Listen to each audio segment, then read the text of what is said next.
So ఇప్పుడు if you have to compare short films with full feature films, రెండిట్లకి పెట్టే efforts కానీ pre production post production ఇవన్నీ కానీ సిమిలర్గానే ఉంటాయా లేదా డ్రాస్టికల్ చేంజెస్ ఉంటాయా? ఐ థింక్ స్కేల్ అండి, స్కేల్ ఒక్కటి మ్యామూత్ జంప్ ఉంటుంది అనమాట.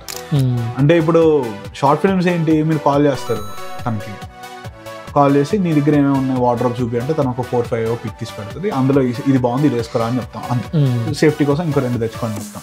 But when it comes to film you have a costume designer who'll actually design who'll tailor the costumes for you and ఇక్కడ ఏంటి మనకి ఏం మనం కమిషన్ చేయగలం, like let it be props and all.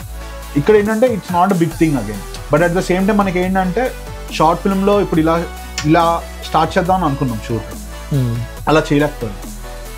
So పెద్ద పోయేదేం లేదు మనం. But when it comes to films చాలా పెద్ద టాస్క్ అది. ఎందుకంటే మీరు మొత్తం లైట్స్ ఎక్విప్మెంట్ మొత్తం సెటప్ చేశాక మళ్ళీ మొత్తం మార్చాలంటే దెన్ అప్పుడు మీరు యాజ్ అ డైరెక్టర్ మీరు ఫెయిల్ అయినట్టు, బికాస్ మీ ప్లానింగ్ పోయింది. So I think you need to be more conscious, more planned, and also need to have plan B's whenever you're working for a film.